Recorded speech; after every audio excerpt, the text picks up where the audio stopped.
Continuing the conversation on critical minerals and the contest for strategic power, please welcome panel chair, Principal Public Policy, Brownstein, Hyatt, Farber, Schreck, Samantha Carl Yoder.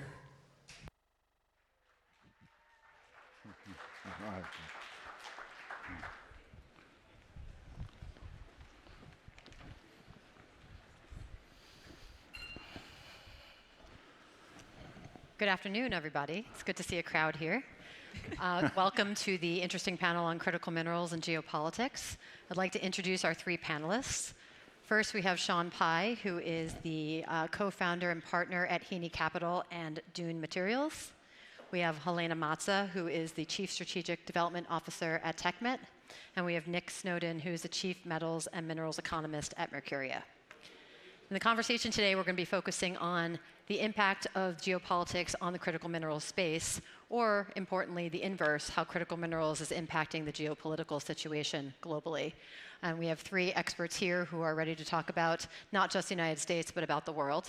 And we're excited to have them here. So Helaina, let's start with you, please. So you, of course, are at TechMet. You've been there for a year, a little bit longer. Exactly. But before that, of course, you were in the US government, where you helped to lead and shape not just US policy, but the policy for many countries around the world when it came to critical minerals. Supply chain security, infrastructure, a number of different spaces. Given that you have the vantage point of being in the private sector now, but also in the public space, how do you think that the global supply chain landscape has changed, particularly over the past 2 years? And what are, in your view, the most important trends that are shaping critical minerals policy today?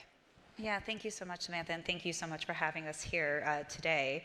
So I have been tracking the supply chain issues for a long time, first in my government hat, and now I get to live it every day at TechMet in practice. And I think, I think of it really across the three US administrations, a real evolution in thinking around critical minerals and where it fit into our foreign policy as a whole, and therefore the broader foreign policy conversation. In Trump 1, which was really the first time we had that realization, that there were challenges related to our capabilities at that time to think about EVs, solar, made in 2025, the Chinese plan really came out around then and was public to us. And we realized we were behind, but we weren't sure what to do about it. And so on the international side, we spent a good deal of time doing some inventory understanding, and then also developing programs to let us work with some of the resource-rich countries. And so I think that's like kind of the early days. Mm-hmm. Then you go to the end of the Trump administration into the Biden administration, which had a very aggressive climate view and policy, coming in at the end-ish, but still like well into COVID. And we were experiencing supply chain disruptions at like every port in the United States. So there was a lot of things happening at the same time. And I think, the Biden administration had a very specific focus on how to incentivize these projects at home through the bipartisan infrastructure law, the IRA. A lot of it focused on moving the clean energy supply chain along and investing in projects from that perspective. When we were thinking about the issue internationally, we really took a whole ecosystem approach with an initiative I ran called PGI, which was focused on catalyzing infrastructure and investment into emerging economies, but with a national security nexus. And I think things like we did around the copper cobalt belt or in the Philippines were illustrative of that thinking of connectivity around supply chains overseas and how they come back and interact with Western markets. Now we're in Trump 2, probably the most supercharged time in critical mineral policy, where we've seen continuation of some projects, but really this like three-pronged approach, right? Where you have things like Project Vault, which my friend over here is probably more equipped to talk about than I, but really focused on how to deal with the supply shortages of now, right? And how do you think about a civilian stockpile in a meaningful way? But then there's the element of how does the US government invest in minerals that's really using these new, or not new, but debt and equity tools in novel ways, bringing commerce and the Department of War into the mix. And then I think the third piece, which we saw a couple months ago, was the conversation that was happening in the international space around reference pricing and efforts to try to ensure there's not market leakage in decisions that are made. And now those are happening government to government, unclear where they're going. I was going to say, are they working? Time will tell, but the concept makes a lot of sense, right? Our market can take on a fair amount of demand, but there will be leakage of Chinese products and others. Not saying that's the exclusive reason to do this, but obviously there's like a re-leveraging in the market that I think we're all interested in if you don't have other demand centers working alongside you. So I think there's a clarity to the impetus, and we'll see, the proof is in the pudding. And on the trend side, I think like you're seeing this very supercharged attention. You're seeing a really interesting response from a lot of the, for lack of a better term, resource-rich countries that are really focused on ensuring that they get value-added industry in country. And what does that look like? And how do we navigate those conversations as industry? How do we navigate those conversations as, policymakers? And I think the last thing is like the aperture has opened, right? So critical minerals isn't about EV supply chain. It's about AI. It's about defense. It's a bigger story and narrative. And while that wasn't not the case before, it really is governing so many of the conversations happening now, both in industry and I think in policy circles. So you had mentioned sort of reference pricing, et cetera, and taking from this, price floor is certainly something that we're seeing with some of the new deals and the new way that the administration is doing deals, price floors, investments, et cetera. Does anyone here have a thought on these price floors? Are they actually going to, number one, catalyze investment in new projects? Two, how are they going to be enforced and who's going to pay for them? And three, are they actually going to work? Well, look, I mean, from my perspective, we've already got relative price floors via the metals tariffs in aluminium and steel and to some extent copper. And those have been immensely successful. We're not talking about the US steel sector today because we've seen a huge build out of steel capacity since 2017 when the tariffs came into place. We're starting to see that in aluminium, and we potentially will see that if they put tariffs in place for copper. So I think the proof is already in place that having a sticky US kind of price premium versus the rest of the world is a very powerful tool in attracting, accelerating capital into projects in the US market. So I think that proof is already there. Now, you can only really do that in markets where you have kind of liquid, kind of forward traded exchanges, right? So you have a forward contract for copper in the US versus the rest of the world and aluminium and steel. Now, for other critical minerals, like the minor metals, you basically don't have any type of kind of price instrument along those lines. In fact, the only price that you have in most minor metals is a Chinese spot price, and what the rest of the world pays is basically the Chinese clearing price plus logistics. So I think that putting in place floor prices for those markets is absolutely critical, because if you're going to kind of incentivize capital into kind of US supply, then you're going to have to use that price floor mechanism, because you can't use the tariff mechanism, because it just doesn't work in those types of markets where there is no real kind of sort of market mechanism. Does the price floor really only work, though, if you can mine it in the United States, if it's the US that's trying to deliver this price floor?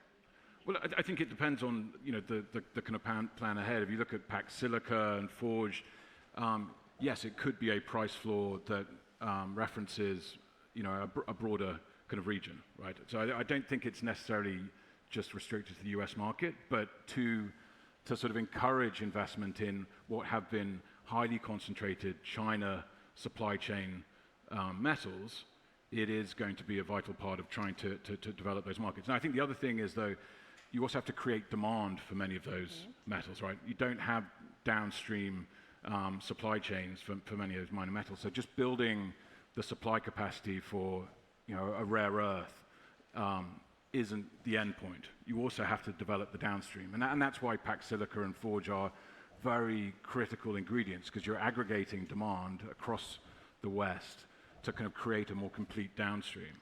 And I think that's fair, but I think one of the pieces that I feel is missing from the current administration and maybe even global policy is the midstream.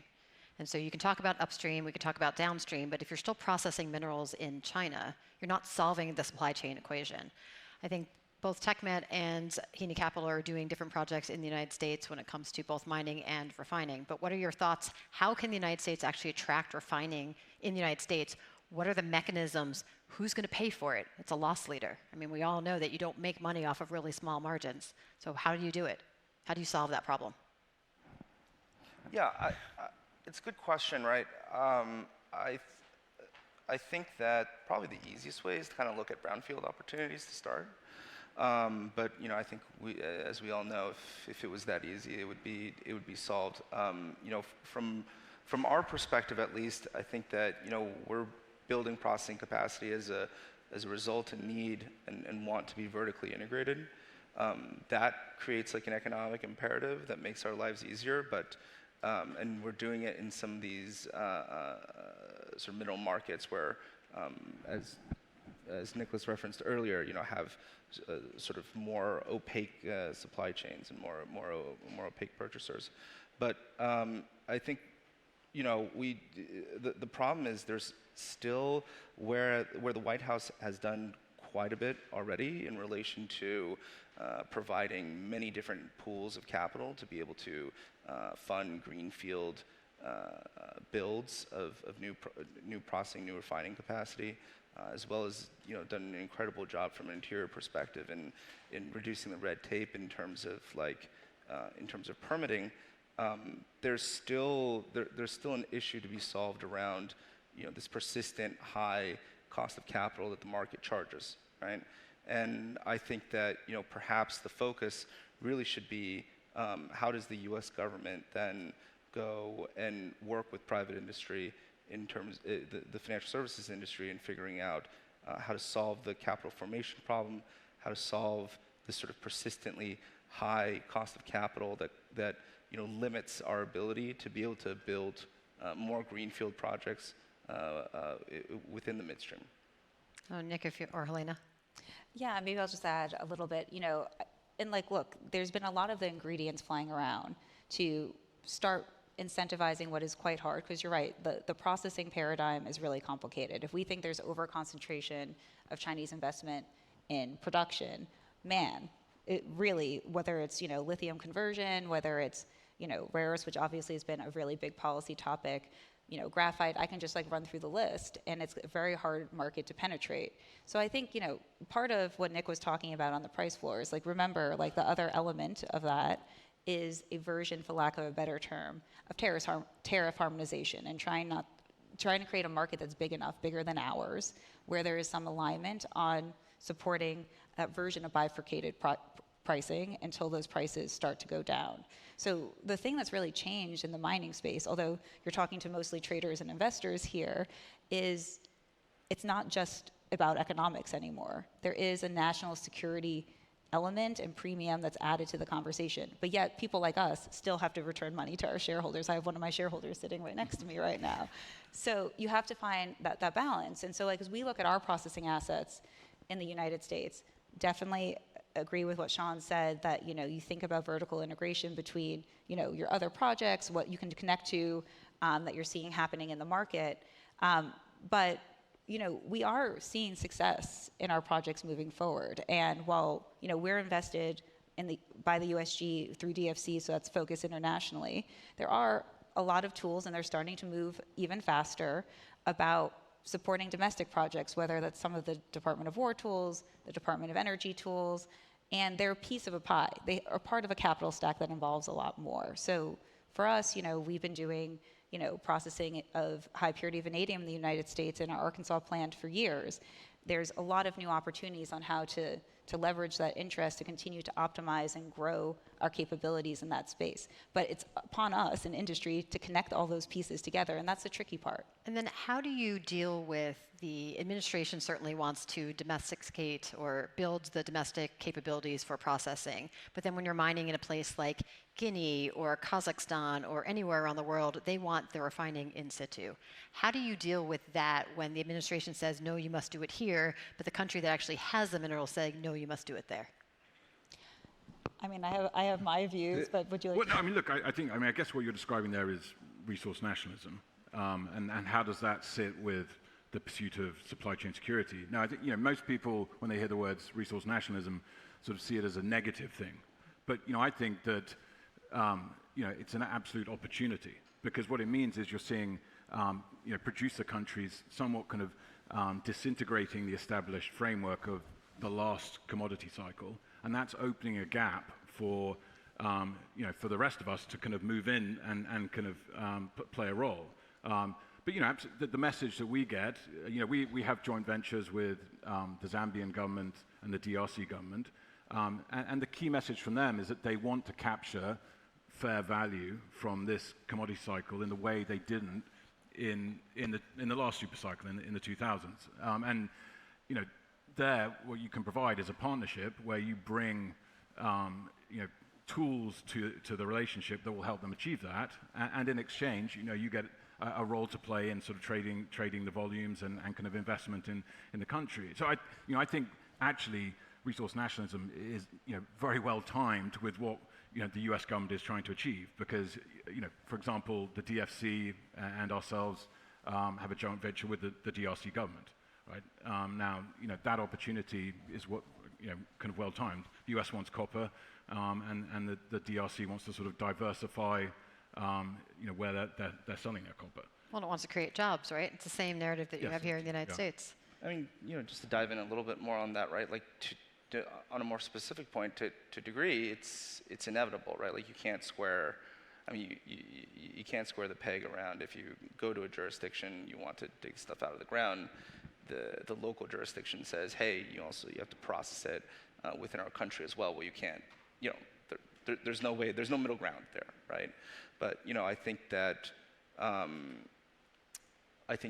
this current administration, over the since the beginning of it until now, has gotten a lot more practical in relation to how it shapes its diplomacy, around firms within the U.S. that would seek to go abroad and go and find these materials and bring them back, and sort of work with them, work around those constraints that are put onto them, by the host country that has the resource themselves, right? It's complicated. Yeah, but look, what host countries want is meaningful economic development, right? And sometimes that is best placed by continuing midstream in country because it's more logical, it's the right thing to do. But other times it's investing in the ecosystem around that mining project, right? Like, what we're looking for are jobs, logistics, ability to transport materials. So like when we think about things like what happened with the Libido corridor, which was, a handful of commercial arrangements around the physical infrastructure around the copper cobalt belt. In the beginning, not a single deal financed by any government in the mining sector. We saw amazing things happen. We saw the Angolans starting to utilize rail and reverse routes to bring agricultural products into the DRC. I know, Samantha, you know that story better than most. So, there's a lot of ways to make that intent work. Sometimes it's staying squarely in the sector. Sometimes it's looking more broadly. And I think that, our colleagues are getting sophisticated in the thinking of what makes sense, and it does create more interesting space for different types of joint ventures, and then something good for investors when we see things like the US DRC Critical Minerals Agreement come to light. It's good to know that there's a construct, right, where we can operate in and deal with things that, are concerning for like long-term contract sanctity and other issues that you have in jurisdictions that you're just starting to work in. So changing topics just slightly, certainly the narrative has been around Chinese dominance over everything. So mine owning, processing, sort of the full gamut of the supply chain. And the Chinese have been extraordinarily good, particularly in recent years, at putting export controls on key minerals, gallium, antimony, germanium, et cetera. So one of the questions is, how do you view the U.S. response to the Chinese export restrictions? And maybe, Nick, this is more for you, but on the trading side, how does a company like Mercuria deal and adapt with these export controls? And frankly, do geopolitics play a role in how you all determine where your offtake is going? What does that ultimately look like? Very, very good questions there. I think with the kind of critical minerals that have faced these sort of supply denials by the Chinese government, really, that's not a question of price risk management. That is a question of, having to build supply chains as quickly as possible to kind of prevent that having an impact in the future. There's no way you can kind of get around that. And I would say that, in that grouping of critical minerals, the reality is we are still in a world where there's high sort of risk. But I think there's an acute focus on trying to prevent those types of scenarios in the future. So look, I think that's clearly a core emphasis from the U.S. government. They prioritize the critical minerals where China has, where they have greatest dependency on kind of China's supply. But it's going to take a bit of time to kind of meaningfully reduce that. How far are we then from actually having a secure supply chain? Well, look, I mean, I would say that we're in the sort of second or third innings. To use a baseball analogy, not a cricket I analogy. love baseball. Let's go. So look, I would say that that doesn't sound particularly far along, but at the same time, there's just a reality of the time span it takes to build supply capacity in minerals. It's not something that can be done in a matter of months or quarters. It's a multi. Trump speed. That's the phrase. But to go back to what Helaina spoke about at the beginning, that's why the U.S. government is also focusing on sort of shorter-term supply solutions. So during that window where the capital is flowing and the projects are being built, but you're not actually getting production, whether it's in the U.S. or in sort of friendly offshore countries, that's where Project Vault becomes a very important part of the equation, and also why these offshore agreements with countries like the DRC are vital to kind of maintain security of supply. Well, you went there. So Project Vault, can you enlighten the crowd on what Project Vault actually is, how it works, and then what the different mechanisms look like? Well, I mean, look, I think the starting point is it's an absolute no-brainer. Like, we've seen what's happened. Everyone in this room is probably an energy expert, and oil prices would be significantly higher today if we didn't have the SPR and the releases and the kind of impact that's had on the market. So you don't need any better demonstration of the value of strategic inventories. So that concept, obviously has additional value in critical minerals because, for a lot of them, you have very high concentration of supply chain in certain countries, particularly in the East. So, what is Vault versus the SPR? Well, Vault is not a sort of government strategic stockpile. It's essentially, an aggregation of the minerals that its private sector members will kind of ask for. So, if you're an OEM or a defense company, you'll submit a list of critical minerals to the kind of Vault entity, and Vault will buy those minerals for you, and then you will have an agreement that you will at some point in a determined time frame buy those minerals from Vault. So it's a demand-led kind of aggregation stockpiling mechanism, and the reason why it's been designed that way is it's the government, I think rightly so, is very focused on avoiding a misallocation of capital in this kind of critical minerals revolution, right? And so Project Vault is designed to actually make a profit for the US. It's not just government putting $12 billion aside that's just put into minerals, and those minerals just sit there and kind of loses value for the taxpayer. So it's designed to be a profitable mechanism. Its size will ultimately be driven by the number of companies that sign up to it. So is it OEM driven in terms of we as an OEM need X, Y, and Z minerals, or is it the government saying we believe that we need X, Y, and Z minerals for AI, for defense, for whatever, and then they come to you? No, it would be ultimately driven by the private sector members who sign up. I think the kind of architects will have a view on the minerals that probably should be in there, but it ultimately comes down to what the companies request. Now, I think it's an absolutely key mechanism for a lot of the minor metals that we're talking about. Because if you think about minor metals, one, they don't really have Western prices, and two, they don't really have an established kind of inventory mechanism in the West, in the US market. So what Vault then provides for a lot of those minor metals is really the first sort of inventory mechanism that they've had in the West. Now, for base metals, for copper, aluminium, etc., you already do have inventory out there. You have the LME system, you have the COMEX system. But I think there's still a place for some base metals going into Vault. But look, I think it's a very smart mechanism, and I think companies will sign up over time. I think it's you probably need a few episodes where they realize how valuable Vault will be to really get the whole of the U.S. corporate involvement. But we know there are a lot of companies already who are going to be there. And is anyone hearing about whether or not other countries are looking at similar mechanisms? I don't know. Yeah. Not yet? Not sure. Okay. I guess time will tell.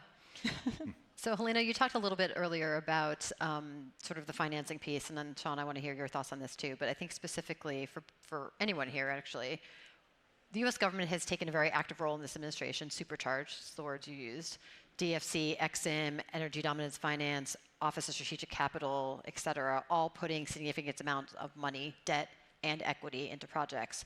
But is there more that the U.S. government should be doing? It's not just a money side. Are you seeing successes based on what this administration is doing? And then, Helaina, I'd love to talk to you about what it's like to be a equity receiver from the U.S. government. I also wanted to tack on a little bit to what Nick was saying earlier, right? I think that, I also agree, I think we're I'd probably err more on the second inning side of where we currently are in terms of fully securing critical mineral supply chains in the States. And to contextualize that, I think sometimes people forget China and their policy focus on critical materials didn't actually start with Belt and Road. It goes all the way back to Deng Xiaoping, who actually identified this sort of decades ago as a problem that China needed to be at the forefront of, right? And it's certainly incredible the speed and rate of improvement that the United States has already shown since the beginning of this administration. And just rounding back to the question that you were asking, but also the executive branch can really only do so much, right?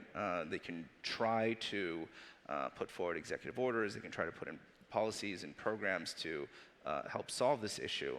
But I think in our interactions with many of these sort of the branches of government that you mentioned that are attempting to provide equity or debt dollars or other financial instruments such as PRI to sort of facilitate along or development of mining or midstream projects, what they often say to us as private industry is like, we wish we had more flexibility in our mandate. And that flexibility comes from what Congress allows them to do, right? And I think that within this administration, with this particular issue, I think that to a large degree, the executive branch is far more advanced, far more ahead in relation to their thinking and their creativity around how to solve this issue, and Congress hasn't caught up yet, right? It's not really their fault to blame. They cover a ton of issues, right? But that will eventually have to get solved. I think Congress has to understand that this is one of the most important national security issues of our time, and from that, earnestly sit down with the private sector, and also the heads of DFC, EXIM, OSC, all these other agencies within the US government, and go, okay, what legislation do we have to write? What flexibility can we give these agencies in order to allow them the freedom and speed to be able to assist private industry to solve this problem? And I think we're seeing a little bit of that, even though I totally agree with you, Sean, there's a ways to go. I mean, we saw DFC's funding cap go up during its reauthorization. They did find a version of an equity solution fix. I don't know if it's the exact one DFC was looking for, but I'm not in government anymore, so I don't have to speculate on that. And then, we have XM reauthorization this year, and this is like a great time for that type of advocacy and discussion. But you brought up in the back of your question, Samantha, like, what's it like, right, for a company who's had a long-term equity investment from the USG. So for those of you that aren't familiar with TechMet, we received our first equity investment from DFC within the first year it was originated, so in 2020. We were, if not their first equity investment, one of the first, and definitely the first critical mineral platform type of investment. And I think we've learned a lot through that experience. And I should say that, we've had re-upped investment through the Biden administration. We're working with the Trump 2 administration. It's been an incredibly positive partnership. And I think there's two overarching areas where it's really incredibly useful. So with the DFC, we're thinking overseas. There's something to be said about that, for lack of a better term, political halo effect in emerging markets. And having the US government with you, even if not for that individual project, does a lot to help us navigate some of the challenges. And while it's certainly not the only reason, because we have really good projects in our portfolio, but when Chinese overinvestment in Indonesian nickel pretty much tanked every project that was pre-development in the world. Our Brazilian nickel project slowed down but persevered through, right? And we're still continuing to develop. Similarly, having the DFC with you and Rwanda, tungsten's a different story today than it might have been, a year or two ago. So, there's something to be said about that. But the other piece is there's a role, whether it's debt or equity, where this type of financing and support fits into your capital stack allows you to think about investments slightly differently and occasionally on a longer tenor, which is really important for projects that are trying to bring new tonnage to market, right? There's a role for trading and moving what we have out there and reorienting that to the United States, but we do have real demand challenges coming our way. And these are really long projects to develop, and having diversified investors like a sovereign lender like the US with you is a meaningful addition to how you design those projects. And how does it affect your ability to attract long-term capital from the private markets? I mean, it's definitely an element that helps you really crowd in that financing, right? And I think having a diversified shareholder base in general is a really important piece to demonstrate that, one, you pass, the muster. I mean, getting U.S. funding, especially through, these established processes in DFC, is no easy feat. It qualifies you. It shows already that you are a company that has high ESG, that you've passed all the KYC issues. It makes it a lot easier, while other investors will, of course, diligence you, to come in and feel confident that they're sitting alongside an investor that's not going to go away. Just building on top of that point, I think that the folks on stage here are blessed to have access to sort of discretionary capital to be able to deploy in the space. But going back a little bit to what I was talking about earlier, the space suffers from a lack of dry powder, right? A lack of capital formation. You're talking somewhere around $40 billion in the West that's been affirmatively committed towards the investment into upstream metals and mining, which no matter where you look, that's nowhere near enough, right? And I think a lot of it comes back to the fact that there's something that we say all the time to our counterparts in the U.S. government, especially I think early on when we were approaching this admin, the most often question that we got was, well, can you find it in the United States, right? And the reality is for most commodities that the U.S. populace relies on, whether food or oil and gas, the United States has been blessed with, many of those. But as it relates to the broad spectrum of metals that the world needs, right? No country really on the entire planet is blessed with the whole range of them at economic grades, at economic volumes. And so the struggle with our industry is we have to go to where the rocks are. We can't really discriminate. And for better or for worse, sometimes this means, oftentimes actually, this means going to jurisdictions that I would say investors in the West go, well, that's outside of our mandate. Well, we have a problem with that as a result of, the nation's credit rating not being investment grade, what have you, right? And there needs to be more tools to, ameliorate that risk, to help that capital formation rapidly expand. Otherwise, we're going to continue tripping over this problem, right? It can't really just be up to a few folks like us on stage that have this equity capital to go and deploy. You need, my business partner hate me saying this, but like, you need more capital going into more hands to go and do more projects in order to solve the gap that we're seeing.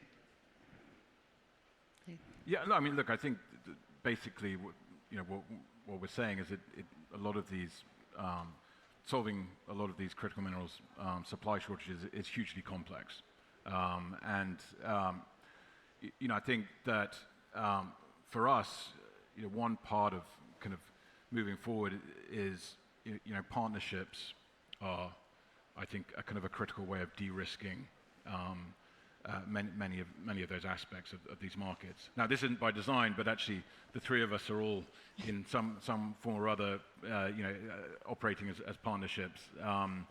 But that probably also shows you that there aren't that many people who are in the space, that we're all kind of working together. But I think it's vital for governments to kind of partner with the private sector. I think what you don't want are governments going alone and sort of picking projects themselves.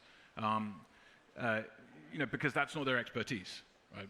The expertise, in the commodity sector is, people like us sitting on the stage. Every day we're looking at projects, trying to work out, whether the mineralogy makes sense, whether the timeline that's been proposed is kind of possible. So I think partnerships between kind of traders and producers and governments is one way of kind of de-risking and accelerating the process. But I think that's absolutely happening. TechMet, has a partnership with us and the U.S. government, Hini and ourselves in Venezuela, and so I think the U.S. government absolutely grasps the value of engaging with experts in the market, bringing together capital from different sources, and that's how you're going to sort of accelerate. Because big picture, we don't want to be sitting here in 5-10 years' time and look at this critical minerals revolution as a sort of a gross misallocation of capital that ended up, with a lot of underperforming projects and sort of markets, not really achieving what we wanted, right? And I absolutely think partnerships are a vital part of, making sure that doesn't happen. So what I'm hearing from all of you is what's happening right now, the revolution that's happening in the market, the policies the U.S. government is posturing, the policies that governments that actually have the rocks are posturing, it's working. We're gaining ground. Last question, since we're almost at time. Where do we see the industry in 5 to 10 years? How successful are we? Are we still all friends when we're coming back? In the next couple of years, Fred, we're going to come back and relive this conversation. What happens? We'll still be friends next year. I'm thinking maybe in like 5 years, where are we at? But just crystal ball gazing. Where are we at in the post-Trump administration? Is critical minerals still something that a U.S. government cares deeply about? And how are we vis-a-vis the rest of the world in terms of supply chain security and also sharing with allies and partners? So maybe we're in the fifth inning in 5 years, if we're carrying the analogy through. But look, what I think you're going to see in a couple years is more people sitting on this stage with us, which is the point. And to Sean's point, I'll say I want there to be 1 million TechMets. I want us to be the best. But nonetheless, we know, right, there needs to be more entrants and more platform solutions, savvy investors, traders helping move this product. And I think we're getting in the momentum for that direction. And I really deeply believe, and I take my own experience, that supply chain security is a nonpartisan issue. How you address it may have variations between different administrations and different views. And there'll be a lot of different kind of perspectives, from other countries about what type of partner the U.S. will be in doing that work. But the clarity of purpose that the United States cares about this issue, I think will remain incredibly clear. So the last thing I'll say is, it also depends, what does supply chain security mean to you, right? I think for governments, it means enough diversity that there is resilience and no nefarious actor that can turn against you. Others would say, we have a whole supply chain here at home. Getting to that point will be quite tricky, but getting to a point where you move the dial, where there's enough players and diversity that China can't flip that switch on you as easily, I think would be a major success, and a place where we can start seeing ourselves more meaningfully moving in that kind of shorter, medium term. Yeah, look, I mean, I think having the minerals to keep your mobile phone working, your TV, the AI, like that's inherently a bipartisan issue, right? Because we all need to use our mobile phones, so no one can reject that kind of concept. So I think that, and Helaina was in a previous administration, and they were supportive of the same concept. And you don't hear vocal opposition to the idea of supply chain security and critical minerals. It's a no-brainer, right?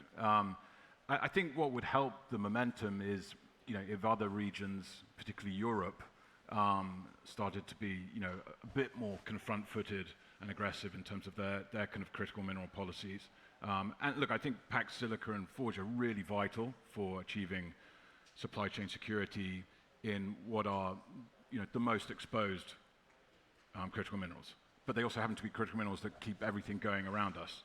I think I'm not sort of singling out Europe, but I think that there's a lot of focus on critical mineral security there without a huge amount of action, right? And they only have to look across the Atlantic to see a completely different pace of kind of focus and policy. I think if Europe catches up, that will be very helpful in terms of the kind of Western momentum. That's what I would like to see, and I think that would help get us to the fifth innings in a few years. Do they play baseball in Europe? All right, Sean, last words. Yeah, I had a conversation. I had a conversation with a friend of mine a few months ago.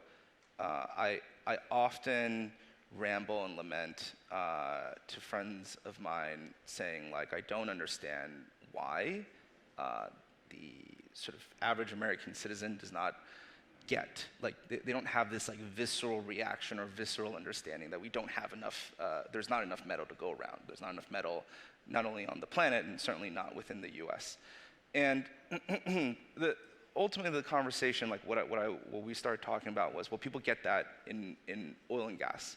And the reason why people get it in oil and gas is it's an immediate consumable. It's something that you use every single day.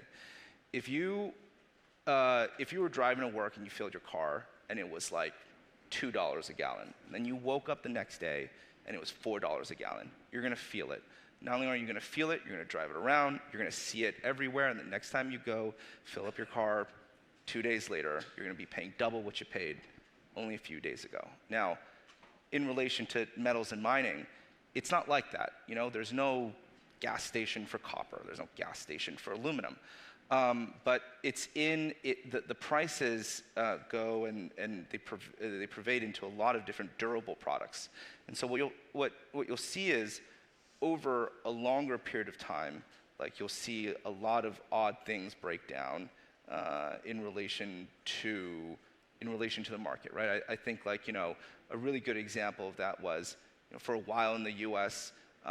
It was really hard to get a brand new car because our supply chains were broken in relation to a lot of the chipsets that went into automotive vehicles, which means that people were paying a substantial premium in relation to new vehicles, right? And if we don't fix this issue, we will continue to see more and more and more of these supply chain disruptions in relation to durable goods. And I actually think that we're going to see that on an accelerated basis. And if USG, if people on the Hill are able to successfully link those, the lack of durable products or the substantial increase in prices on durable goods back to this problem that we're seeing in metal supply chains, and they're able to tell that story to voters, I think that the improvements that we see in solving the critical minerals crisis will accelerate drastically. And we could be up here 3-4 years on, and going back to your baseball references, we might be in the 8th or 9th inning of solving it at that point. All right. On that note, everybody, let's give our panelists a round of applause.